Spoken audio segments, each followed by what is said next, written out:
40. చిన్న ఒకవేళ నేను క్వశ్చన్ ఇలా ఇచ్చాను అనుకుందాం, ఓకేనా? సో మనం ఇప్పుడు దీనికి ఎల్సిఎం చేయాలి. ఏం చేయాలి నాన్న? ఎల్సిఎం. సో ఎల్సిఎంలో నాన్న ఫస్ట్ స్టెప్ మనం ఏం చేయాలంటే ఇక్కడ 3 నెంబర్స్ ఇచ్చినప్పుడు ఇక్కడ ఇచ్చినటువంటి 3 నెంబర్స్ సేమ్ టేబుల్లో వస్తున్నాయేమో చూడండి ఒకసారి. వస్తున్నాయా? ఎస్, వస్తున్నాయి. సో వస్తున్నప్పుడు మనం ఏం చేయాలంటే అవి 3 నెంబర్స్ ఏ టేబుల్లో వస్తున్నాయి నాన్న? 10 టేబుల్ తీసుకోవచ్చు. 10 టేబుల్లో 10 12 జార్, 10 3 జార్, 10 4 జార్. ఓకే, డన్, అయిపోయింది. ఇప్పుడు నెక్స్ట్ ఈ 3 నెంబర్స్ సేమ్ టేబుల్లో వస్తున్నాయా? ఈ 3 నెంబర్స్ సేమ్ టేబుల్లో వస్తున్నాయా? రాలేదు. మరి నెక్స్ట్ ఏం చేయాలి సార్? ఎస్ చిన్న ఒకవేళ 3 నెంబర్స్ సేమ్ టేబుల్లో రాకపోతే అట్లీస్ట్ 2 నెంబర్స్ అయినా సరే సేమ్ టేబుల్లో రావాలి. అర్థమైందా? సో ఇప్పుడు 12 3 4 తీసుకున్నట్టయితే 12 3 మనకి 3 టేబుల్లో వస్తున్నాయి కదా?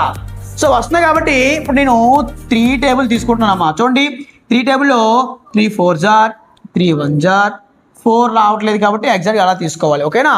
సో ఇప్పుడు మళ్ళీ ఏదైనా చూడండి 4 1 4 4 4 సేమ్ టేబుల్లో వస్తున్నాయి కదా? సో ఇప్పుడు నేను 4 టేబుల్ తీసుకుంటున్నాను అన్న. 4 టేబుల్ తీసుకున్నట్టయితే 4 1 జార్ 1 1. సో ఇక్కడ ఇంకే 1 వస్తుంది కాబట్టి మనం ఇక్కడ స్టాప్ చేయొచ్చు.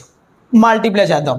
10 3 jar 34 jar 120 multiplied by 1 is equals to 120.